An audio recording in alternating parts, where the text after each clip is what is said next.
Good morning students, मैं आपको समझाने जा रही हूँ वर्कशीट नंबर 8 जो आपको 22 जुलाई को मिली है। 9th क्लास के स्टूडेंट ध्यान से सुनेंगे। ये चैप्टर नंबर 2 एक्सरसाइज 2.1 को समझाती है।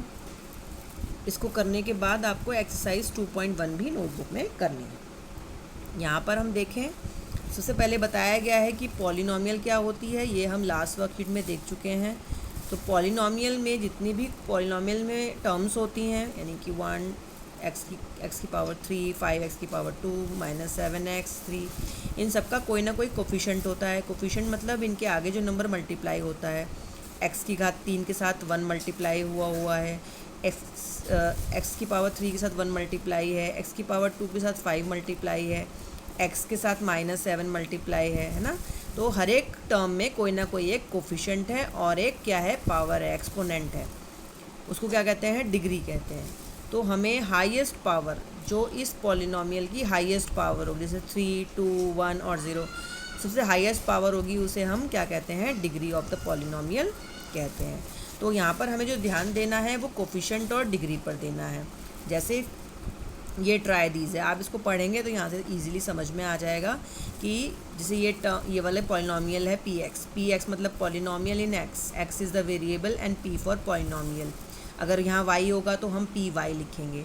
तो 2x raise to the power 9 minus 3x raise to the power 6 plus 4x की पावर 3 प्लस 2x प्लस 7। तो यहाँ पर 1 2 3 4 5 टर्म्स हैं, जिसमें से फर्स्ट टर्म है 2x raise to the power 9, जिसकी डिग्री जो है, जिसकी जो पावर है वो 9 है और जो कोफिशेंट है वो +2 है। यहाँ पर पावर जो है वो 6 है और जो कोफिशेंट है वो -3 है। पावर है वो 3 है और जो कोफिशेंट है वो +4 है। पावर जो है वो 1 है और जो कोफिशेंट है वो +2 है। यहाँ पर पावर नहीं है कुछ भी, क्योंकि यहाँ पर वेरिएबल नहीं है, तो हम उसे क्या मानेंगे, हम उसे कांस्टेंट टर्म मानेंगे, जिसमें x की पावर 0 लगा दिया जाएगा। तो 7x की पावर 0 मतलब पावर 0 है और कोफिशेंट +7 है। ऐसे टर्म को हम कांस्टेंट टर्म कहते हैं, कांस्टेंट टर्म कहते हैं। और इन सारी डिग्रीज़ में, इन सारी पावर्स में जो सबसे बड़ी पावर होती है वेरिएबल की, x की, उसको हम क्या कहते हैं, degree of the polynomial is 9। Degree of non zero constant polynomial is always 0। जो 7 है जैसे, तो इसकी डिग्री क्या होगी, 0 होगी।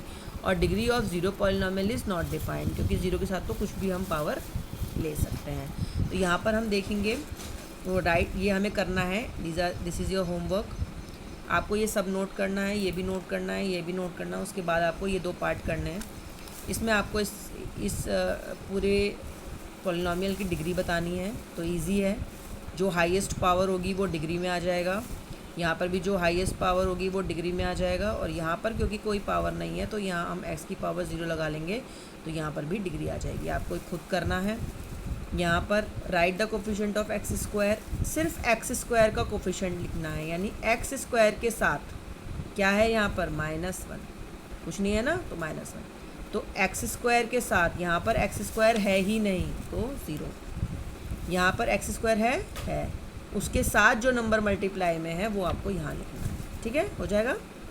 Now next, classification of the polynomial on the basis of the number of terms. कितनी नंबर ऑफ टर्म्स होंगी उसके बेसिस पे हम उसका क्या नाम देंगे। जैसे यहाँ पर 3 टर्म है, 1 2 3, तो इसको हम बोलेंगे ट्राइनॉमियल। क्या बोलेंगे, ट्राइनॉमियल। लेकिन यहाँ पर 2 ही टर्म है, तो इसको हम बोलेंगे बाइनॉमियल। और जहाँ पर केवल एक ही टर्म होगी उसे हम बोलेंगे मोनोमियल। मोनो मतलब 1।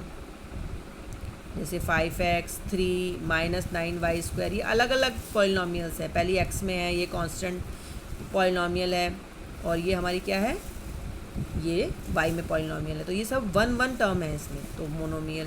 जिसमें 2 टर्म होंगी वो बाइनॉमियल, जिसमें 3 टर्म होंगी वो ट्राइनॉमियल। अब जैसे टर्म के अकॉर्डिंग, जैसे हम ट्रायंगल्स में नाम रखते हैं, साइड के बेसिस पे भी रखते हैं और हम एंगल के बेसिस पे भी रखते हैं, ऐसे ही पॉलिनॉमियल के नाम भी 2 तरीके से होता है, on the basis of their number of terms and on the basis of their degree of the polynomial. अब डिग्री क्या है, तो अगर डिग्री 1 है तो हम उसे लीनियर पॉलिनॉमियल कहते हैं। लीनियर क्यों कहते हैं, क्योंकि उसका जो ग्राफ है वो एक लाइन की फॉर्म में आता है, ये हम आगे सीखेंगे। इसीलिए इसको 1 डिग्री पॉलिनॉमियल या मोनो डिग्री पॉलिनॉमियल नहीं कहते, इसको लीनियर पॉलिनॉमियल कहते हैं। जिसकी डिग्री 2 होती है उसको क्वाड्रेटिक पॉलिनॉमियल कहते हैं, और जिसकी डिग्री 3 होती है उसे हम क्यूबिक पॉलिनॉमियल कहते हैं। क्यूबिक तो 3, क्वाड्रेटिक 2। तो ये अब इसका जो ट्राई दिस ये होमवर्क है, ये आपको करना है, बताना है। अब इसे हम कैसे करेंगे, इसमें हम एक टेबलर फॉर्म में करेंगे और सारे टर्म्स एक तरफ लिखेंगे पॉलिनॉमियल, एक तरफ लिखेंगे classification on the basis of terms, classification on the basis of degree. उसके बाद हर एक पॉलिनॉमियल के 2 नाम उसके सामने लिखने हैं आपको। इसमें से कोई 2 नाम इससे रिलेटेड होंगे।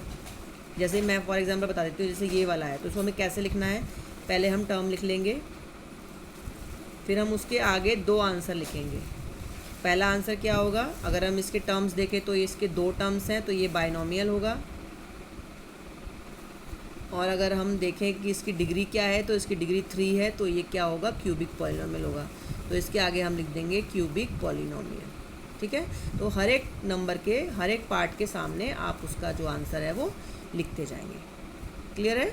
इसके 10 पार्ट्स हैं, 10 पार्ट्स में हर एक पॉलिनॉमियल के 2 नाम होंगे, तो उसके आगे सामने आपको उसके 2 नाम लिखने हैं, क्लासीफाई करना है। अब हम आ जाते हैं राइट रॉन्ग पर। तो ऊपर की वीडियो समझने के बाद मेरे हिसाब से आप कर पाएंगे, लेकिन अगर आपको कोई प्रॉब्लम आएगी you can ask in doubt section. इसमें नीचे हर एक वर्कशीट में आपको वीडियोस के लिंक दिए होते हैं, यहाँ पर भी जाकर आप हेल्प ले सकते हैं अगर आपको समझ में नहीं आ रहा है। And you also contact me for any type of doubt. Easy है ये। और इसमें आपको जो होमवर्क है उसमें एक्सरसाइज 2.1 भी करनी है, बिकॉज 2.1 में भी इसी तरह के क्वेश्चन हैं जिसमें डिग्री और आपके कोफिशिएंट के बारे में पूछा गया है। तो वो प्रैक्टिस हो जाएगी, अच्छे से आपको समझ आ जाएगा, और कोई डाउट होगा तो आप पूछ सकते हैं। Thank you.